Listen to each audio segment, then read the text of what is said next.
Europe 1 Sport, Lionel Rosso. Por eso se oye este refrán, que viva España y siempre la recordará, que viva Juan José Dorado, bonsoir.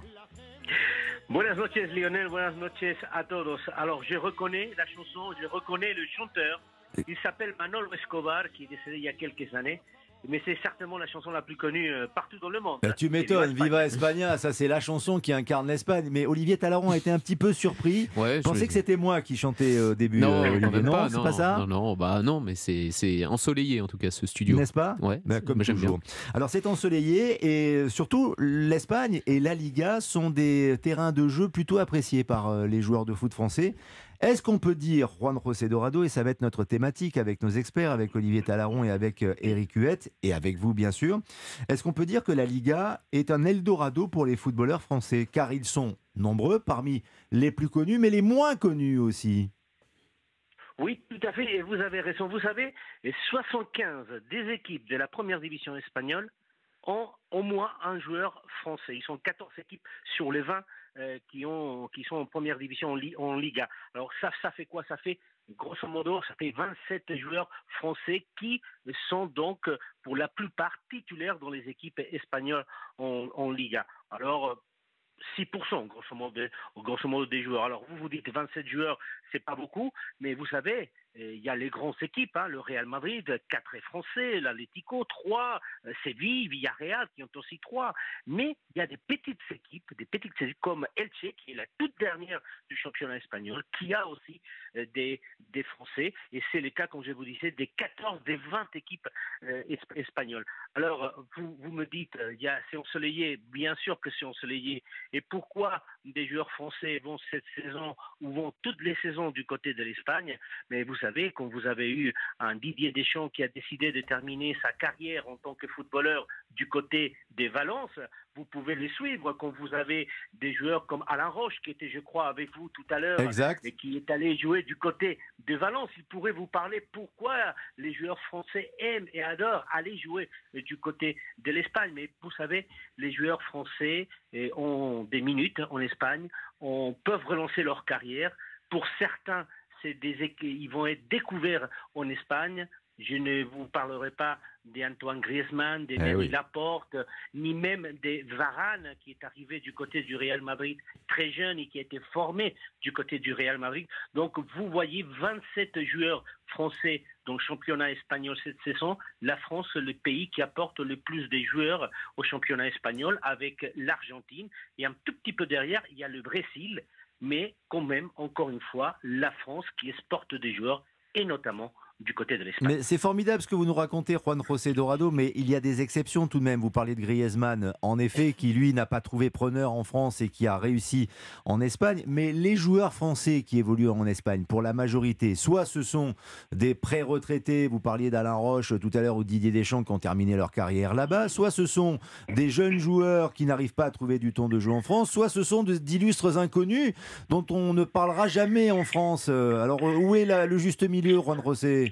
Oui, le juste milieu, c'est compliqué, mais vous avez parlé justement, on va pas parler de Griezmann ou de Benzema ou de Dembélé ou de même Koundé, mais par exemple, il y a des équipes comme Séville qui depuis des années ont créé une filiale française et qui vont recruter nombreux joueurs français. Et il y a aussi des équipes comme la Real Sociedad, et je vais vous donner deux petits exemples. On vous a parlé il y a quelques semaines des Robin Lenormand. Robin Lenormand qui était de l'équipe réserve de Brest, qui a été donc contacté par la Real Sociedad, qui l'a fait venir en 2019 à la Real Sociedad et qui aujourd'hui a été contacté par le sélectionneur espagnol pour qu'il devienne espagnol et qu'il puisse être sélectionné avec l'équipe d'Espagne. Qui connaissait Robin Lenormand quand il était en France dans l'équipe réserve de Brest? Et à côté des Robin Lenormand, vous avez un autre Français, Momocho. Momocho, c'est qui? C'est un jeune de 19 ans 19 ans, qui est à la Real Sociedad et qui a joué cette saison une vingtaine de matchs et qui en 2015 est entré au centre de formation du Paris Saint-Germain et qui a été découvert par la Real Sociedad quand il était du côté des Angers et qui aujourd'hui, à 19 ans, se retrouve donc titulaire pour un certain nombre de matchs avec la Real Sociedad. Mais vous voyez, c'est des illustres inconnus, pour certains des jeunes, pour d'autres beaucoup moins jeunes et qui vont terminer sa carrière du côté de l'Espagne. Il y a Clément Grenier qui est passé par Lyon, par Guingamp, par Rennes, même par la Roma et qui, cette année, est du côté de Majorque à ses 32 ans et qui va certainement terminer sa vie professionnelle du côté de l'Espagne. Et que vous dire des Florian le Jeune, qui est aussi quelqu'un qui joue aujourd'hui avec le Rayo Vallecano, qui appartient à l'Alavés, que personne ne connaissait en France et qui a fait toute une grosse partie de sa carrière du côté de l'Espagne. L'Espagne offre aux joueurs français beaucoup d'opportunités, beaucoup d'attractivité pour un championnat qui, même s'il n'y a pas Cristiano Ronaldo, même s'il n'y a pas Messi, même si nous n'avons pas encore Mbappé, reste un championnat très compétitif avec des équipes qui font confiance aux jeunes, aux moins jeunes, mais surtout un championnat qui offre des possibilités à tous les joueurs, et notamment les joueurs français qui se trouvent en Espagne comme chez soi. Et du soleil notamment, puisque vous avez cité des villes et des clubs qui sont très souvent ensoleillés, ce qui ne gâche rien. Mais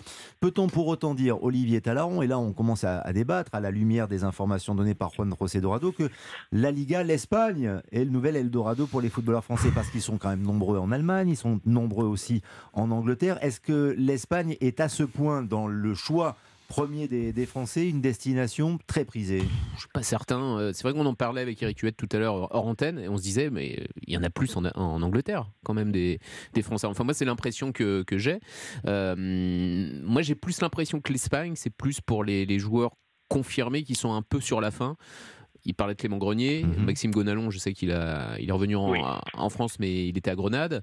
Voilà, moi j'ai pas l'impression que ça soit la destination privilégiée pour un jeune joueur d'aller exploser entre guillemets là-bas. J'ai plus l'impression déjà pour les salaires que les jeunes joueurs qui ont une offre privilégieront plutôt l'Angleterre. Moi, j'ai cette impression. Je me rappelle Benjamin Lecomte aussi est parti à un moment donné en Espagne, mais il est vite revenu aussi. Donc j'ai l'impression que c'est quand on trouve pas de club, on va en Espagne en fait. Alors je ne sais pas si c'est une impression ou pas, mais moi j'ai plus ce sentiment-là. Et c'est une impression peut-être, oui, Juan José Dorado, une impression peut-être qui date depuis quelques années maintenant. Oui, je vais vous donner peut-être quelques exemples. Ben Yedder. Ouais. Quand il est revenu en France, c'est parce qu'il a vraiment eu du succès du côté de Séville. Ben Yedder, oui, c'est vrai qu'il a eu beaucoup de succès. Voilà, vous avez Nsonsi, c'est du côté de Séville, où on a commencé à vraiment l'avoir à l'œil. Koundé, c'est du côté de Séville qu'il a été découvert. Rami, c'est à Valence et c'est à Séville. Après, il est allé du côté de Marseille, il est allé en équipe de France. Donc, il y a beaucoup de joueurs, en fait, qui ont eu le minute qu'il fallait du côté de l'Espagne. Après, c'est l'opportunité à un moment donné. Mais par exemple, Fekir, voilà. Fekir qui avait des propositions en Angleterre, à Liverpool notamment, ça s'est pas fait. Il avait plus de club. Qu'est-ce qu'il a fait? Il est parti en Espagne. Mais il est très heureux à Séville. Ouais, il est blessé, je crois, en ce moment. Mais il est très heureux. Il a fait de très belles saisons. En fait, quand les joueurs font ce choix, en fait, j'ai l'impression que ça reste un bon choix parce qu'ils rejouent, ils reprennent des minutes et ils reprennent confiance. Pourquoi l'Espagne serait plus attractive que les autres pays pour les joueurs français, Eric Huette? Y a-t-il de vraies bonnes raisons? J'en vois deux. La première, par rapport à la notoriété de certains clubs. Évidemment, sans doute peut-être le plus grand, le Real Madrid, dans la mesure où, rappelons-le, Raymond Kopa, à la fin des années 50, est parti au Real. C'est là où il a eu son ballon d'or. On peut citer évidemment le Barça, d'autres grands clubs espagnols. Et l'autre raison, et je pense que j'attends aussi que Juan José mette sa lumière sur ce que je vais évoquer. Pour avoir un petit peu étudié ce thème, j'ai vu et j'ai lu, Juan José, qu'il y avait une limite de joueurs professionnels en Espagne. C'était le cas il y a quelques années. Est-ce que ça l'est encore? J'ai lu qu'il y avait une liste de 25 joueurs professionnels, maximum. Ce qui fait que nous, en France, on a beaucoup de jeunes joueurs dans des effectifs conséquents. Et il y a encore quelques années, beaucoup de ces jeunes joueurs étaient bloqués dans leur club quand ils ne pouvaient pas franchir une étape supérieure, gravir un échelon, et la plupart sont partis en Espagne, parce que justement en Espagne, ils peuvent intégrer les réserves des clubs professionnels et ça leur donne beaucoup plus de chances de jouer et même d'intégrer l'équipe A. Est-ce que c'est vrai encore, Juan José ? Oui, c'est vrai, c'est-à-dire effectivement, vous avez la limite des 25 joueurs professionnels en équipe A, mais vous avez le droit d'intégrer un certain nombre de joueurs des équipes réserves dans l'équipe A, ce qui a permis notamment, par exemple, du côté de Barcelone, et c'est le cas aujourd'hui des Gabi. Gabi appartient officiellement à l'équipe réserve de Barcelone, il n'appartient pas à l'équipe A.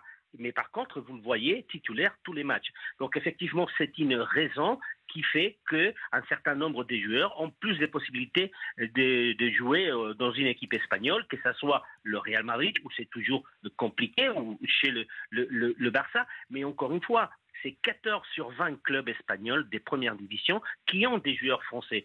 Ça vous dit que vous avez bien sûr Elche, vous avez Valence, vous avez le Rayo Vallecano, vous avez la Real Sociedad, vous avez tout un tas de clubs qui ne sont pas des clubs qui vont aller jouer la Champions League, mais qui sont capables, pour beaucoup d'entre eux, d'offrir à ces joueurs-là, par exemple, une Coupe d'Europe en allant jouer la Europa League. Donc effectivement, c'est très attractif d'aller jouer en Espagne. Vous avez le soleil, vous avez l'argent, vous avez raison, parce que le système d'imposition en Espagne est beaucoup plus rentable pour un joueur qu'en France. Et puis, vous avez effectivement la possibilité de jouer dans un championnat qui reste quand même assez compétitif. Éric Huet. Je précise, quand je parle d'équipes réserves en Espagne, ça n'a rien à voir avec les équipes réserves en France. Déjà, il y a beaucoup d'équipes réserves en France qui sont supprimées. On l'a vu avec nos grands clubs. Des équipes réserves en Espagne, certaines jouent en Segunda Division, en deuxième division. Donc c'est beaucoup plus attractif pour un jeune joueur français de 18, 19, 20 ans, quand il est bloqué dans son pays, d'aller jouer en Espagne. Mais ce phénomène d'Eldorado, Olivier Talleyrand, peut-être qu'il existait déjà différemment, mais par le passé, à l'époque où il y avait beaucoup de très grands joueurs français qui allaient à Barcelone. Oui, au Barça, il y a eu Laurent Blanc, il y a eu Garin, il y a eu Petit, il y a eu Henry, il y a eu énormément de joueurs. C'est qu'aujourd'hui, j'ai l'impression que les joueurs qui partent, c'est pas dans des top clubs quand même. Enfin, je sais pas, on a cité... Grenade, Levante, Mallorca. Après, il y a des clubs, on va dire, un peu moins forts que les Cadors, mais au-dessus des clubs que tu viens de citer, comme Villarreal, par exemple. C'est Barça ou le Real. Oui, voilà. Si vous allez en Espagne, il y en a 3. Ouais. Allez, oui, voilà. Séville, non ? Et encore. Moins cette saison, mais oui, ça reste il y a eu Griezmann, Lemar, par exemple. Donc j'ai plutôt l'impression, encore une fois, j'ai l'impression que c'est plutôt pour les joueurs un second choix. Alors certes, peut-être qu'ils brillent quand ils y vont, peut-être qu'ils retrouvent du temps de jeu, peut-être qu'ils retrouvent du plaisir de jouer qu'ils n'avaient plus en France, mais j'ai plus l'impression que c'est un second choix par rapport à l'Allemagne ou par rapport à l'Angleterre. C'est intéressant en tout cas comme thématique. Merci de nous l'avoir proposé, Juan José Dorado, et on vous retrouve très vite sur l'antenne d'Europe 1. On va continuer à voyager à travers l'Europe. Nous allons quitter l'Espagne à 22h17 sur l'antenne d'Europe 1 en compagnie d'Olivier Talleyrand de Canal+ et Éric Huet. Nous prenons la direction de l'Italie.